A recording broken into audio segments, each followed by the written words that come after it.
Além dessas, né, iniciativas, porque é iniciativa de algumas escolas que ajudam, né, dessa forma em divulgar e colocar seu material para debater, para os alunos lerem, conversarem.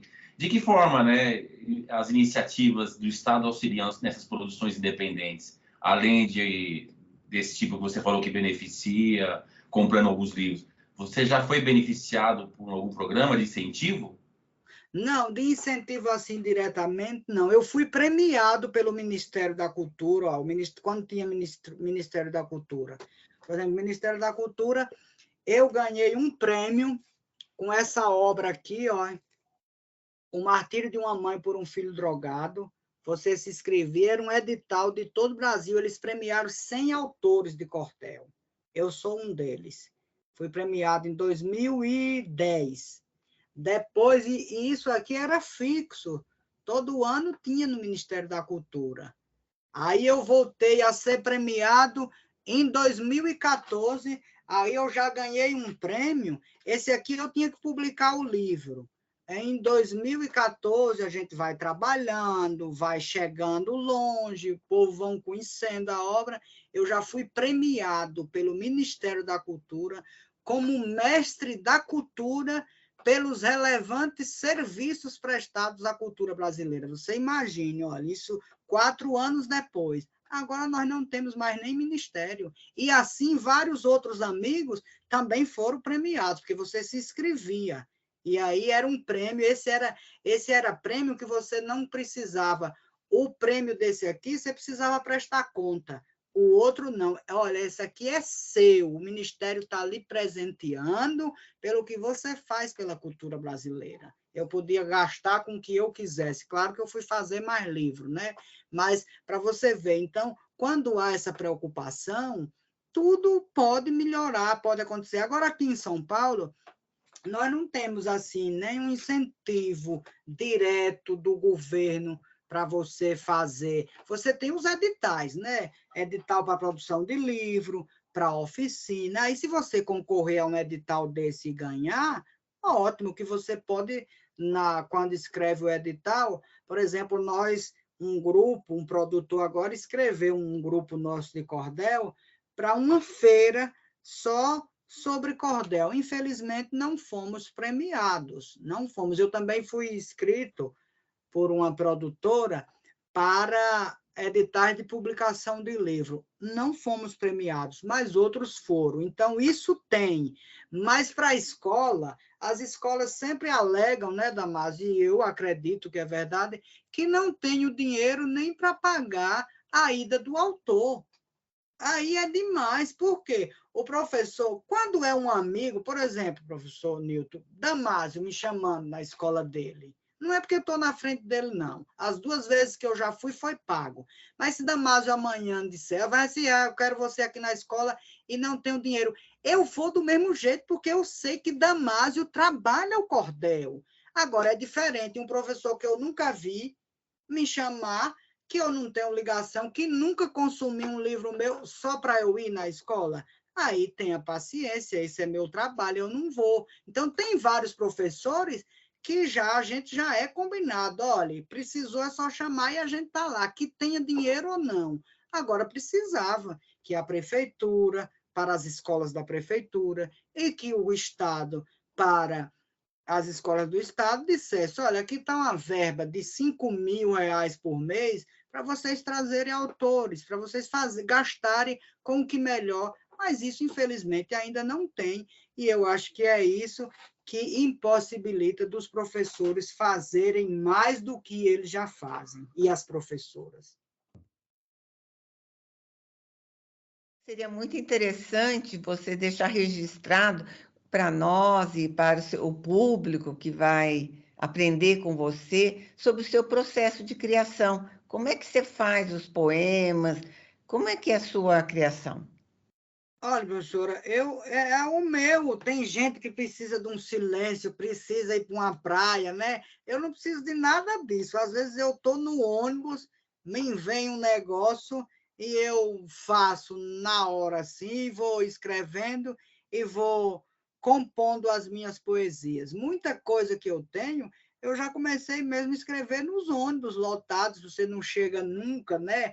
Tá ali, para, quebra um carro, o ônibus aqui, o trânsito de São Paulo, basta cair um sapo na rua para parar. Então, eu aproveito de tudo para escrever. Então, eu não preciso, assim, da concentração, de ir para nenhum lugar, não.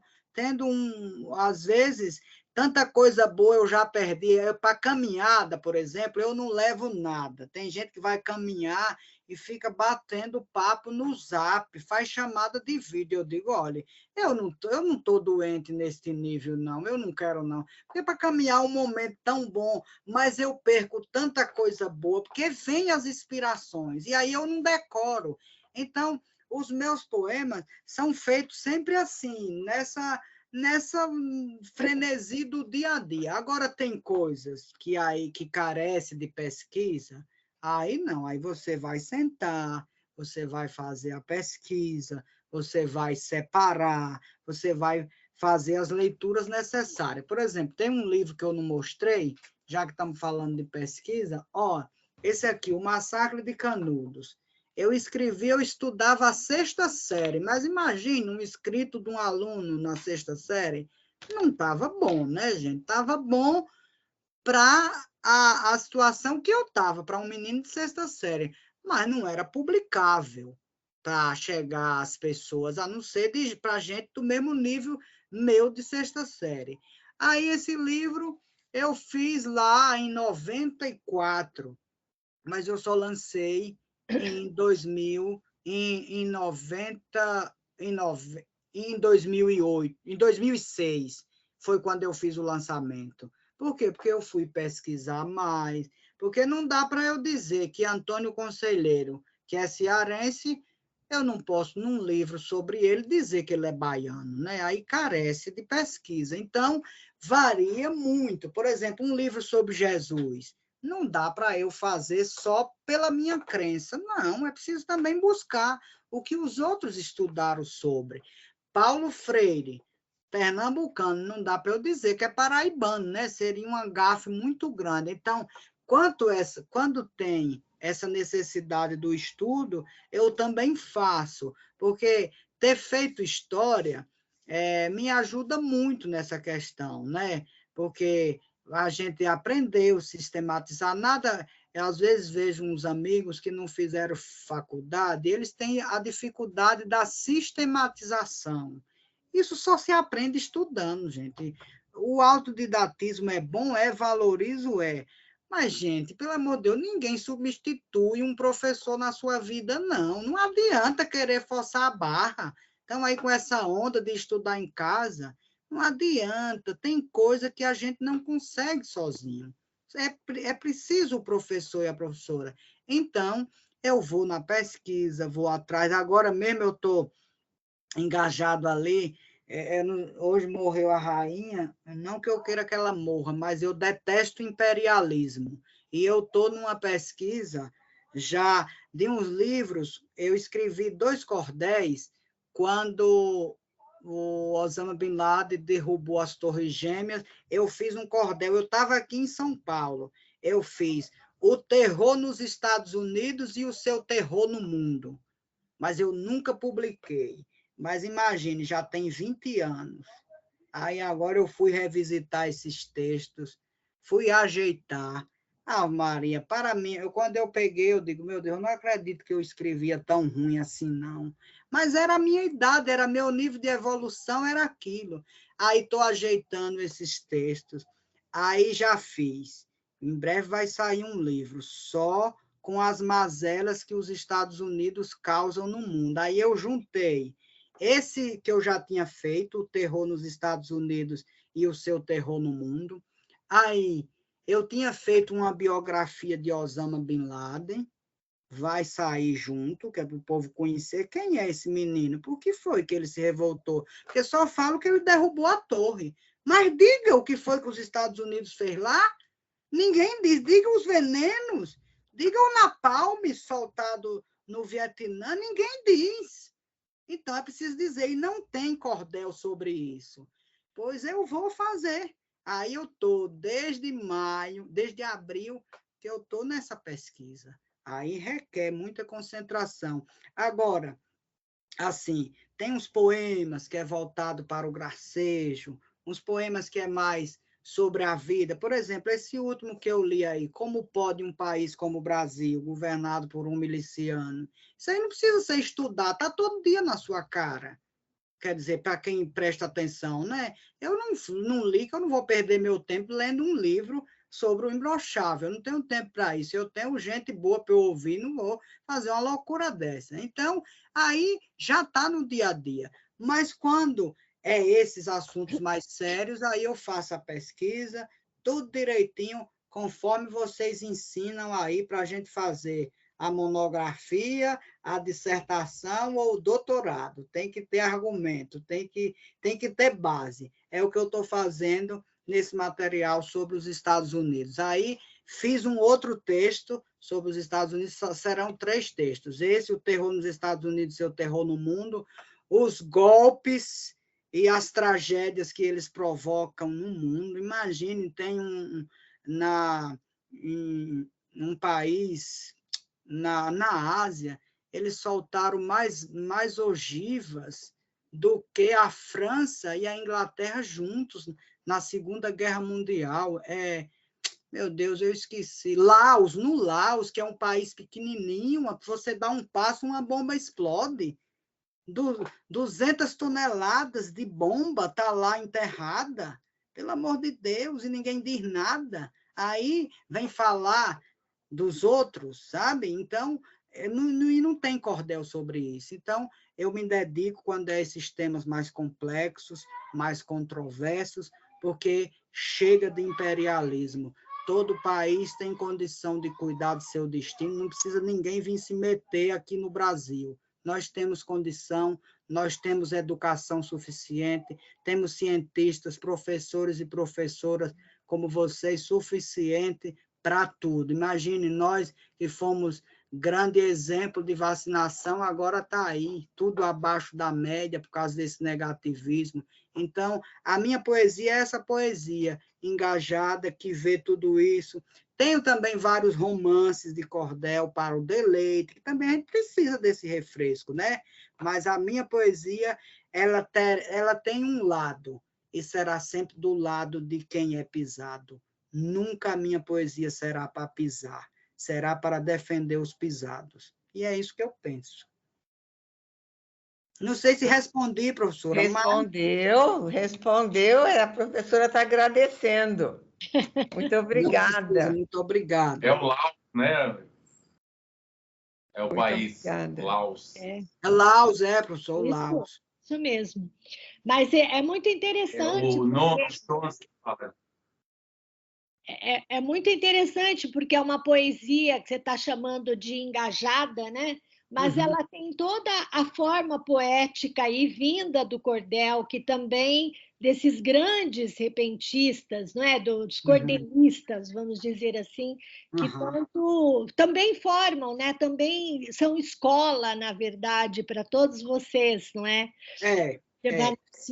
E a consciência que você tem, né? Política, poética. Então, parabéns pelo seu trabalho. E um trabalho vai chamando o outro, né, Varnici? Por isso você está sempre pensando no cordel, está sempre pensando num tipo de poesia, buscando a poesia nas coisas. Eu sempre... No mundo, né? Está no dia a dia. Muito bem. Então, a minha poesia, ela é toda, professora, em cordel. Eu ainda só escrevi, só publiquei. Eu tenho vários outros livros que não são cordéis, mas eu só publiquei esse que eu mostrei, o de Jesus. Até hoje tem sido tudo cordel. E o cordel é um sistema muito complexo para a gente fazer, porque ele...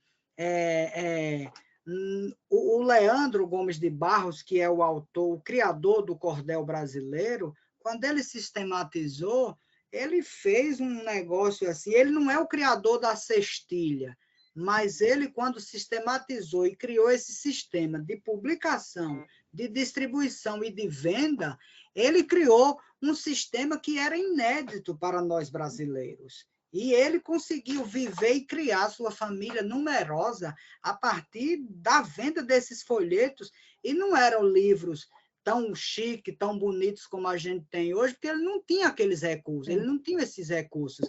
Era o folhetinho, como eu mostrei aqui agora há pouco, deixa eu ver se eu acho para mostrar. Um folheto pequeno assim, e que não era colorido, de 8, papel muito ruim, é tanto que a definição do Aurélio para o cordel é uma definição que precisava ser revista. Imagine, você vai procurar o verbete cordel no dicionário Aurélio, olha o que eu deletei do meu computador, eu não aguento tanto assinte assim não. Olha a definição: literatura de pouco ou nenhum valor, impressa em papel pobremente. Pelo amor de Deus, não é o papel que define o valor de uma literatura. Eu deletei do meu computador, não usei mais nunca. Eu digo, eu não posso, enquanto não revere o significado desse verbete, eu não vou usar o Aurélio. E não uso. Tenho aquele outro, o Houses, que o nome é em inglês, que eu também detesto, mas é o nome do autor, graças a Deus que ele criou esse dicionário, que supera o Aurélio, inclusive em 200 mil verbetes, né? Tem a mais. Não dá, professora, porque é uma definição. Imagine vocês que são professores, que entendem da nossa língua. Olha a definição, eu digo, eu não aguento, não. Não é para mim. E o cordel é muito complexo. Imagine, cada estrofe de 6 versos, 3 rimas, com 7 sílabas poéticas. Você imagine escrever 500 estrofes desse jeito? Ou se for em setilha, 7 versos, e 5 rimas. Você imagine o tanto de palavras que você vai precisar. Se for em decassílabo, em décima, 10 versos, 10 rimas, imagine. E se for uma décima com 10 sílabas poéticas, imagine cada estrofe, cada verso com 10 sílabas poéticas. Esse aqui que eu li é um decassílabo. Como pode um país como o Brasil, governado por um miliciano? Então, cada verso tem 10 sílabas poéticas. É um sistema muito difícil, que a gente precisa combinar, precisa entender, para depois você produzir isso com qualidade, respeitando a tradição que Leandro criou. Agora, o cordel está estático? Não. O cordel vive sempre dialogando com aquilo que a sociedade pede, com aquilo que se impõe que a gente dialogue. Agora, quem é que vai mudar um soneto? Você pode mudar a regra de um soneto?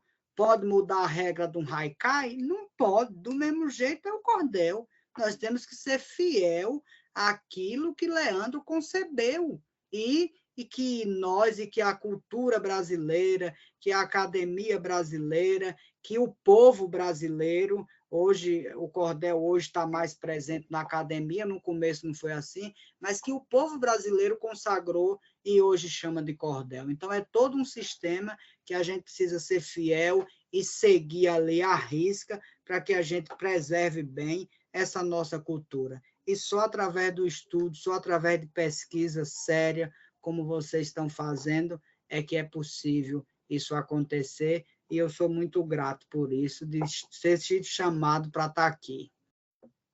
Vanessa, nossa conversa está ótima, mas temos que ir finalizando.